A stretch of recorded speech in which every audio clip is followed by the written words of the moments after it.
जय हिंद दोस्तों। हम लोग कॉन्स्टिट्यूशनल लॉ का जो आपका फर्स्ट पेपर है इसको डिस्कस कर लेते हैं। और इसके डिस्कस करने से फ़ायदा आपका ये होगा कि आपको ये समझ में आ जाएगा कि आपको अपने पेपर के लिए किन टॉपिक्स को पढ़ना है और किन को नहीं पढ़ना है, क्योंकि कॉन्स्टिट्यूशनल लॉ का पेपर बहुत बड़ा है। कॉन्स्टिट्यूशनल लॉ बहुत बड़ा है और आधा फर्स्ट सेमेस्टर में, आधा सेकंड सेमेस्टर में। कुछ बच्चों की जैसे CLA वगैरह से पढ़ना है तो उसमें दोनों सेमेस्टर का मैटर होता है, और भी इसी तरह की कई चीज़ें हैं। तो आप टॉपिक डिस्कस कर लेंगे तो बहुत सारी चीज़ें आपको क्लियर हो जाएंगी। सबसे पहले देखिए, इस 6 टॉपिक में अगर आप अपना सिलेबस देखेंगे तो उसमें डिवाइडेड है और इन 6 टॉपिक्स में हम लोग पढ़ते हैं। ठीक है, तो सबसे पहला टॉपिक है कैरेक्टरिस्टिक्स ऑफ इंडियन कॉन्स्टिट्यूशन, जिसका मतलब है हमारे भारतीय संविधान की विशेषताएं। ये कैरेक्टरिस्टिक्स भी लिख के क्वेश्चन में आ सकता है या सैलिएंट फीचर भी लिख के आ सकता है। तो कुछ भी लिख के आए, आपको अपने संविधान की विशेषताएं बतानी है। और इस पॉइंट पर हमने एक वीडियो बना के डाल दिया है, तो आप उसको देख लेंगे।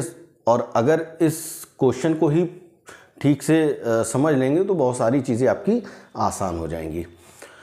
और इन्हीं कैरेक्टरिस्टिक्स के तहत 2 बातें और आती हैं, जिनमें से एक फेडरल स्ट्रक्चर की बात आती है और दूसरा फॉर्म ऑफ गवर्नमेंट की बात आती है।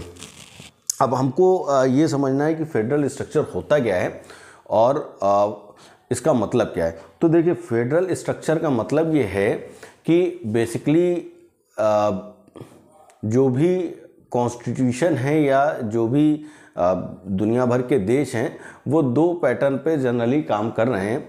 एक होता है यूनिटरी फीचर या यूनिटरी स्ट्रक्चर, दूसरा होता है फेडरल स्ट्रक्चर। अब यूनिटरी और फेडरल को आप ऐसे समझ लो कि जैसे मान लीजिए कोई देश है ऐसे करके, और उसमें उसके बहुत छोटे छोटे जैसे USA ही था तो बहुत छोटे छोटे राज्यों से ये उसके जो किनारे वाले स्टेट थे, तो ये इन स्टेट से मिलके बंधा।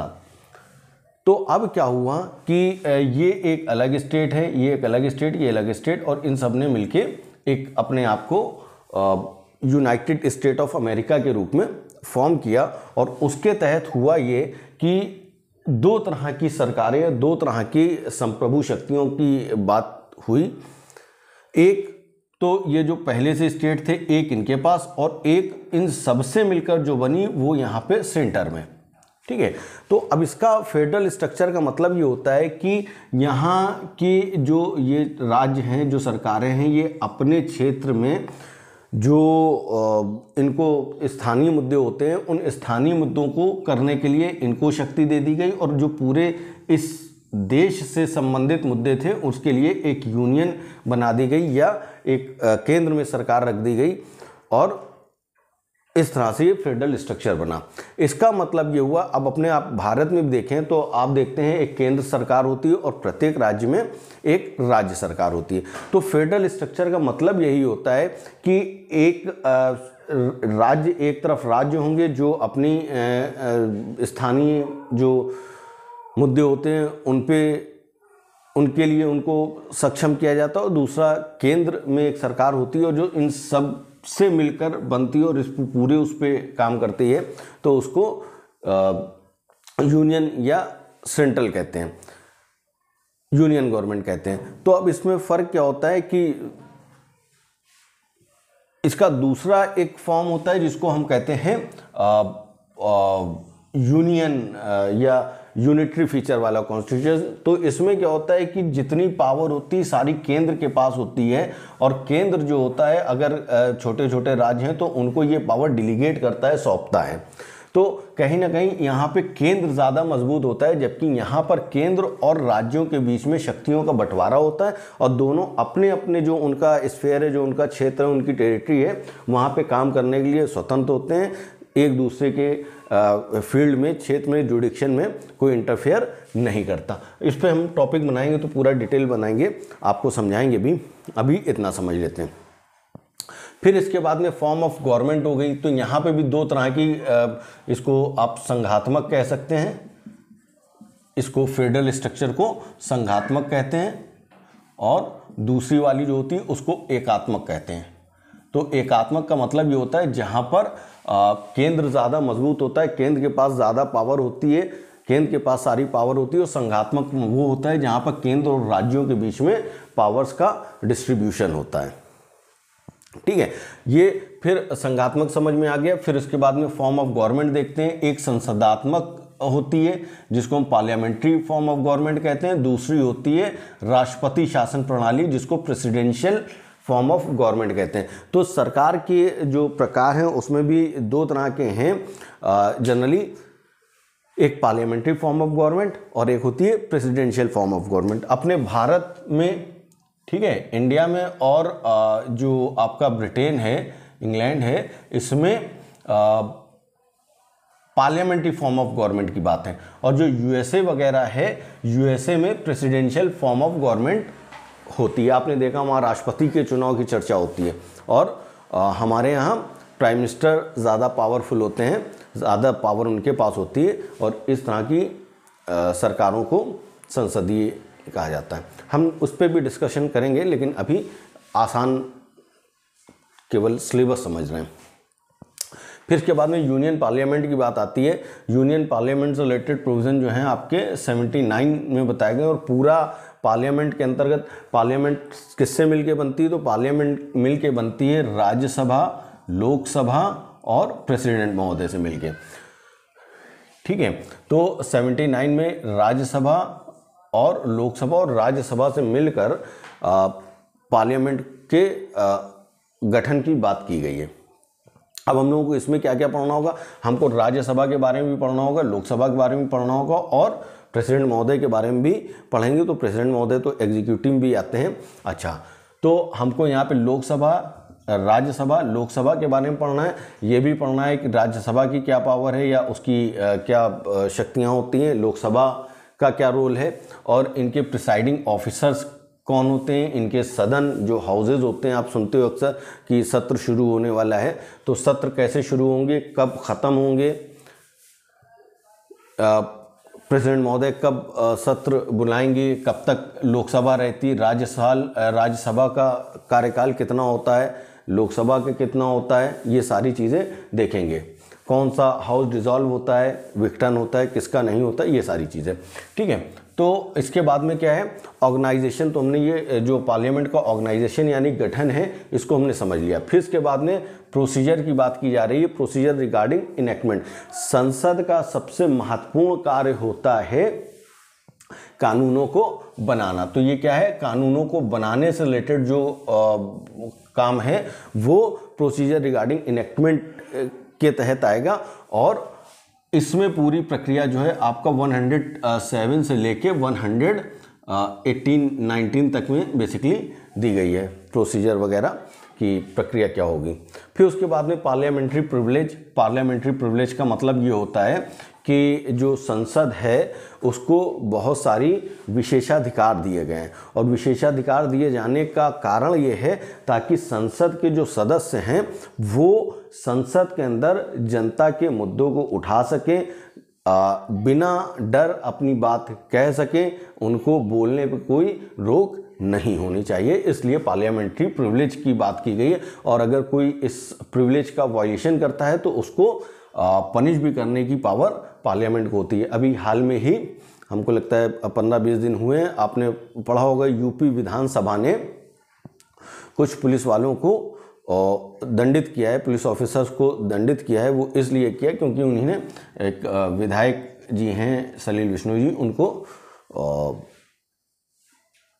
मारा वारा था और इसलिए उसको पार्लियामेंट्री जो आपका स्टेट लेजिस्लेचर है उसकी प्रिविलेज की ब्रीच के तहत पनिश किया गया। जो बात यहाँ पे 105 में लिखी है वही बात स्टेट के लिए 194 में लिखी गई है, तो उसमें कंफ्यूज होने की ज़रूरत नहीं है। हमने आपको बताया ना कि दो तरह की सरकारें होती हैं, एक स्टेट में होती है, एक केंद्र में होती है, फेडरल स्ट्रक्चर में। तो ये केंद्र वाले के लिए, ये राज्य वाले के लिए।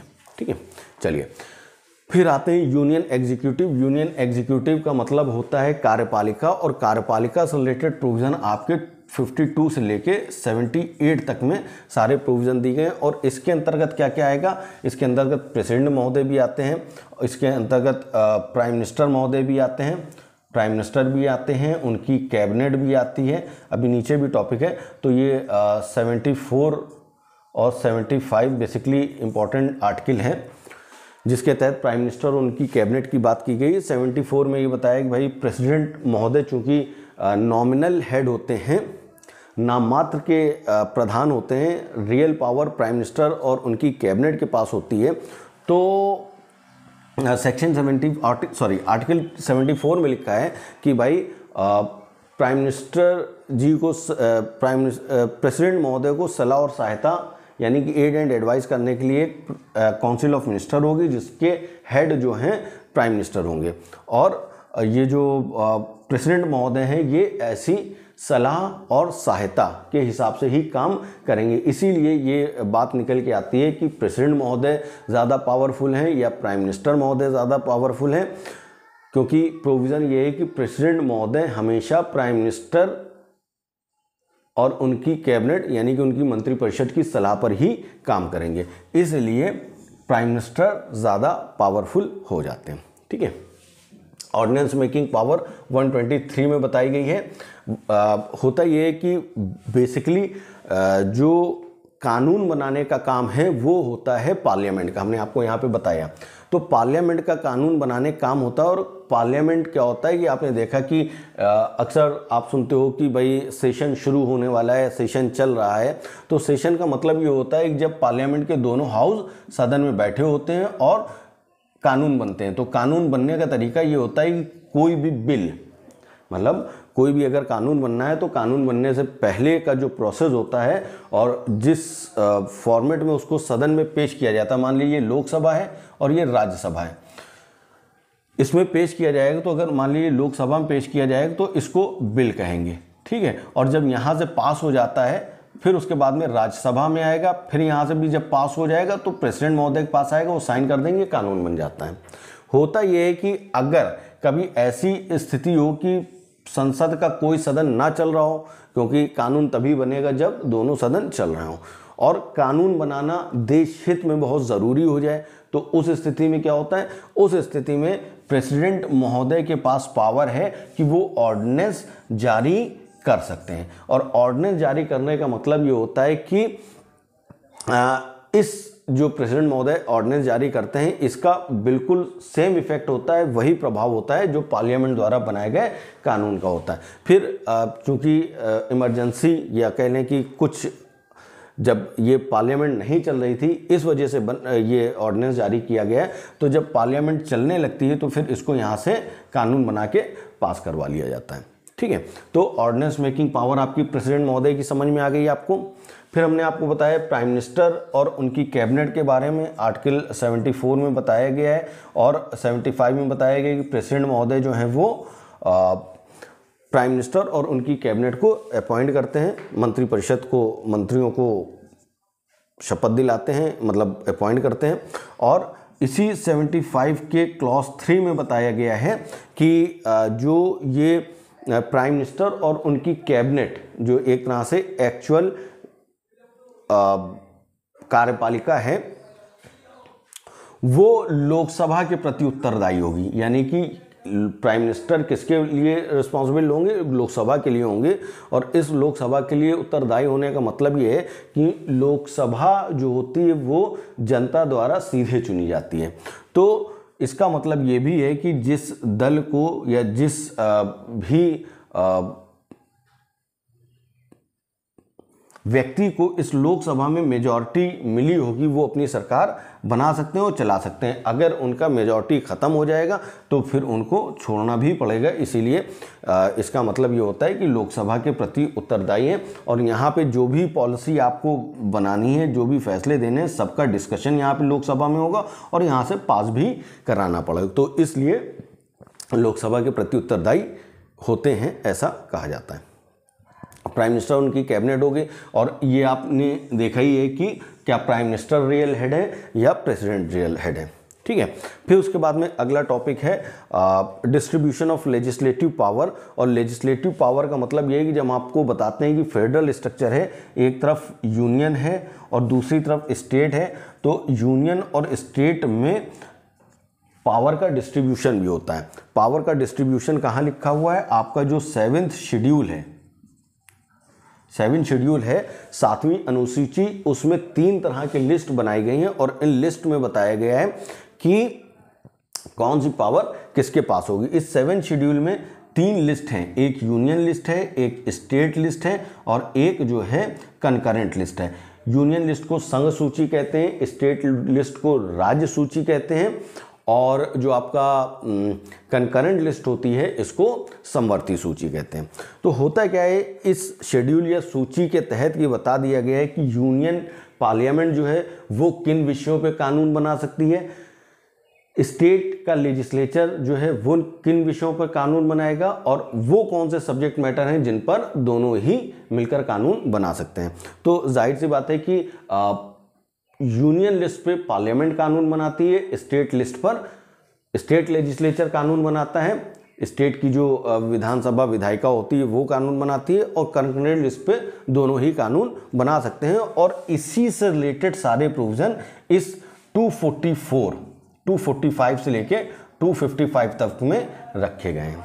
ठीक है, तो यहाँ पे ये बताया गया है 245 में कि भाई ये जो पार्लियामेंट कानून बनाती है और इसको टेरिटोरियल जुडिक्शन के रूप में पूछ सकते हैं आपसे कि भाई ये बताइए क्षेत्रीय किस क्षेत्र पे किसका क्या कानून लागू होगा। तो 245 ये कहता है कि पार्लियामेंट द्वारा बनाया गया कानून पूरे भारत में लागू होगा। स्टेट लेजिस्लेचर द्वारा बनाया गया कानून उस पूरे स्टेट या उसके किसी भाग पर लागू होगा। अच्छा, पार्लियामेंट के लिए ये भी है कि पार्लियामेंट द्वारा बनाए गए कानून जो होते हैं अपने क्षेत्र से बाहर भी लागू हो सकते हैं। अगर ऐसा कोई कानून है जो इंडियन टेरिटरी के बाहर भी लागू हो रहा है तो वो पावर किसके पास है? पार्लियामेंट के पास है। ठीक है, जैसे समुद्र से रिलेटेड कानून है या और दूसरे देशों में जहाज़ों के आने जाने से है तो वो पावर किसके पास? पार्लियामेंट के पास। ठीक है, तो फिर डिस्ट्रीब्यूशन ऑफ पावर ये आपको समझ में आ गया। टेरिटोरियल और टॉपिकल। टॉपिकल हमने आपको बताया कि भाई 7 शेड्यूल है उसमें बताया गया है और 246 में ये बताया गया है कि कौन किस पर कानून बनाएगा। तो 246 में लिखा है कि पार्लियामेंट जो है वो यूनियन लिस्ट पे कानून बनाएगी और जो स्टेट का लेजिस्लेचर है वो स्टेट लिस्ट पे कानून बनाएगा और दोनों जो हैं वो कंकरेंट लिस्ट पे कानून बना सकते हैं। अब अगर मान लीजिए दोनों ही कानून बनाए जा रहे हैं और कभी पार्लियामेंट द्वारा बनाए गए कानून और स्टेट लेजिस्लेचर द्वारा बनाए गए कानून के बीच में कुछ रिपग्नेंसी यानी कि असंगतता होती है तो उससे रिलेटेड प्रोविजन कैसे सॉर्ट आउट किया जाएगा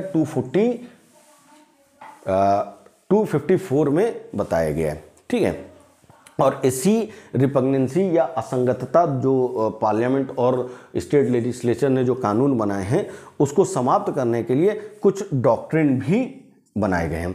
जैसे ये डॉक्ट्रिन ऑफ टेरिटोरियल नेक्सस यानी क्षेत्रीय संबंध का सिद्धांत, पिथ एंड सब्सटेंस का सिद्धांत जिसके तहत ये देखा जाता है कि वास्तव में ऐसे कानून को बनाने का उद्देश्य क्या था। तीसरा है कलरेबल लेजिस्लेशन और कलरेबल लेजिस्लेशन का मतलब ये होता है कि छद्म विधायन का सिद्धांत जिसका मतलब ये होता है कि क्या ऐसा तो नहीं है कि आपने अपने सब्जेक्ट का तो नाम रखा लेकिन दूसरे के क्षेत्र में या दूसरे के सब्जेक्ट पे कानून बना रहे हैं। ठीक है, तो ये बात हो गई। अच्छा, ये पॉइंट ये भी है कि parliament's power to legislate on state matters. तो कुछ ऐसी बातें भी हैं, कुछ ऐसे प्रोविजन भी हैं जहां पर वैसे तो हमने एक बताया सामान्य नियम यह है कि पार्लियामेंट स्टेट के मैटर पे कानून नहीं बनाती, जनरल बात, लेकिन इसके एक्सेप्शन हैं। जो एक्सेप्शन आपके बताए गए 249 में, 250 में और 252 में।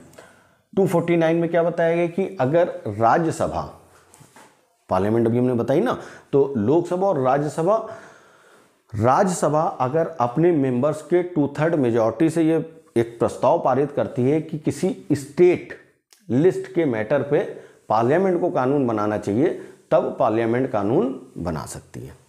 250 ये बताया गया कि भाई जब इमरजेंसी लगी होती है युद्ध की वजह से या किसी इसी तरह की बाह्य आक्रमण या सशस्त्र विद्रोह की वजह से, तो भी स्टेट के मैटर पे पार्लियामेंट कानून बना सकती है।